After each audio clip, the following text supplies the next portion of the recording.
Alright, functions, I am here doing conferences and I thought I would get this video in for you. So we are talking about composition of functions. The mathematical notation is going to be this, is equivalent to this, and the way that you say that and the way that you read that is f of g of x is equal to f of g of x. Notice that this circle right here, it's like a little O for of, and that is open. So I have this for you. So f of g of x and f of g of x. That's how you say it.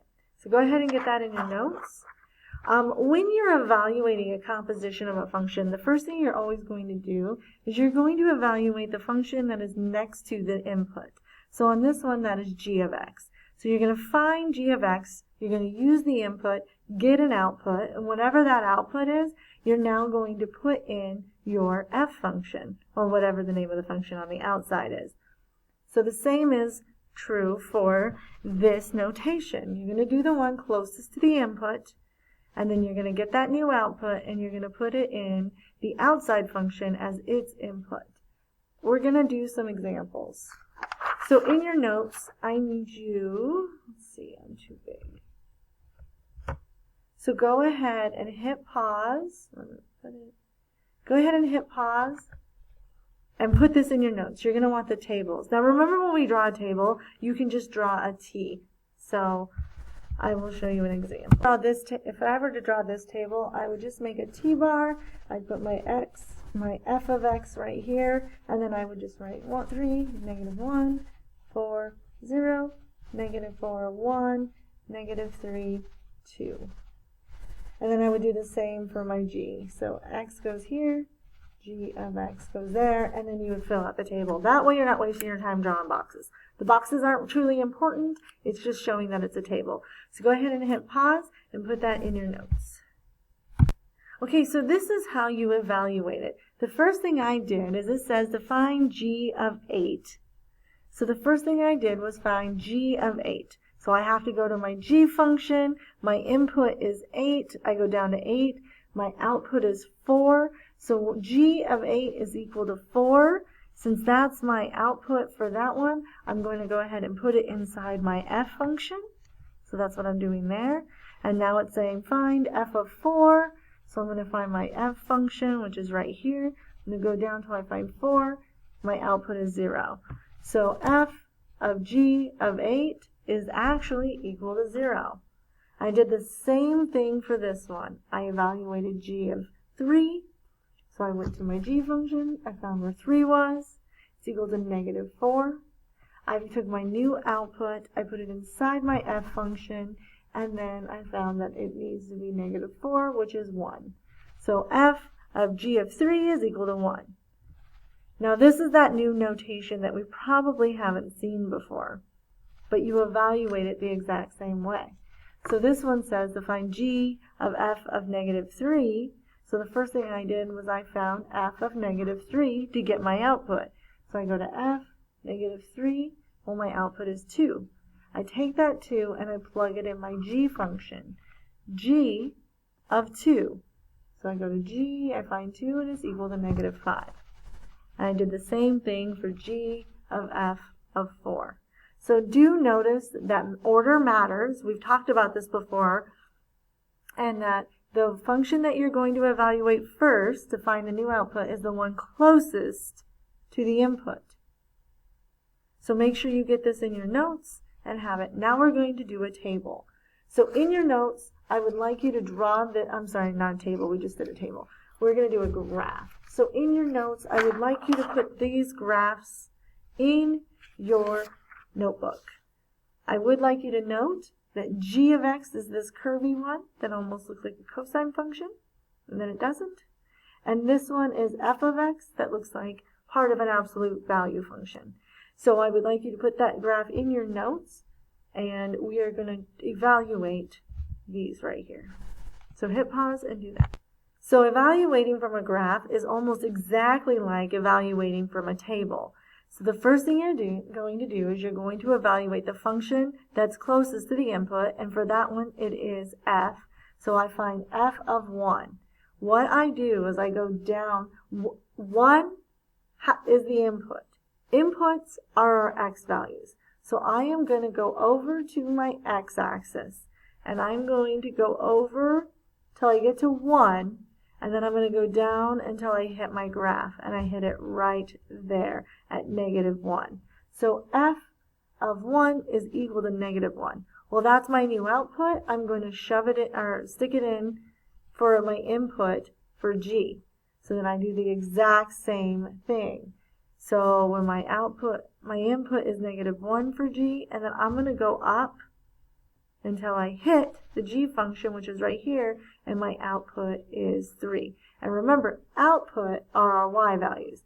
Input are our x values. Output are our y values. So we did the same thing here.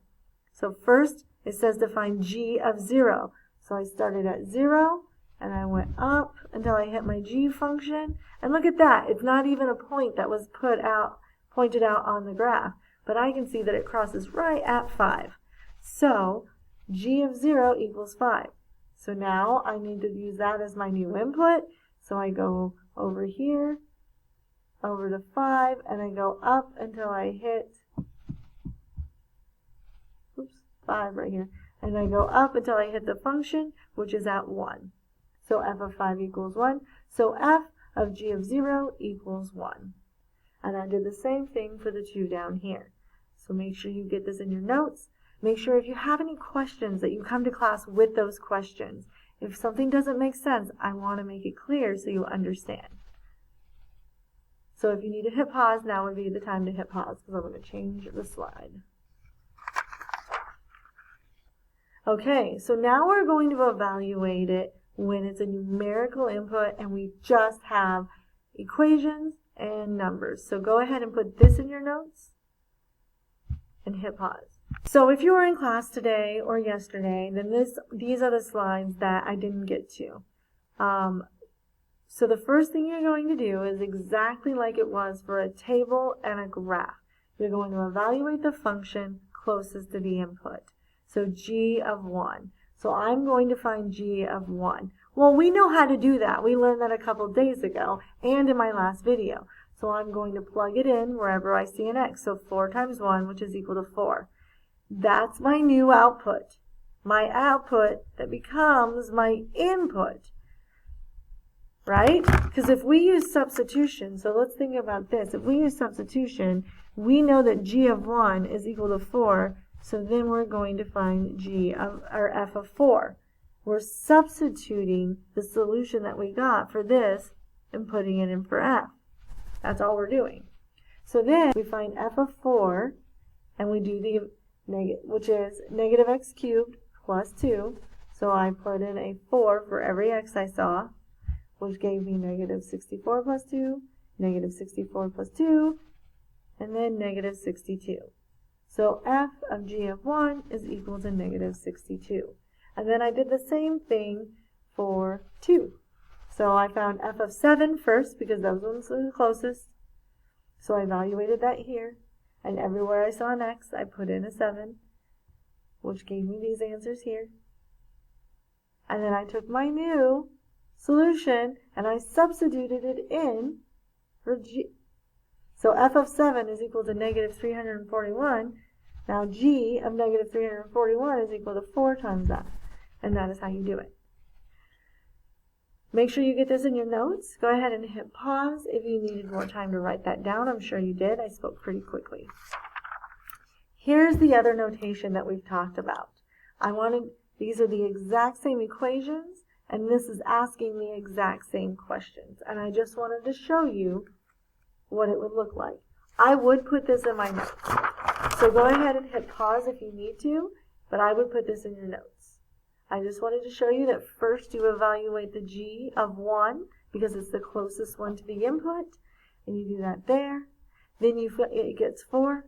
Then you plug it into your f function, which I did there, and I evaluated. I ran out of space, so I had to kind of like circle it, and I got f of g of 1 is equal to negative 62.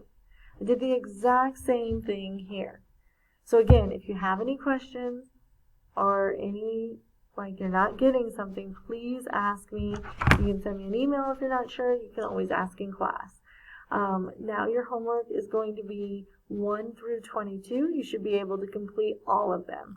Remember, on some numbers, you're able to skip the domain and range. It's posted on the weekly agenda that's under Unit 2 materials. So don't forget to hit subscribe and hit the like button, because I'm never going to become a YouTube star if you're not watching my videos. So have a great night. I hope to see you soon. Have a great day.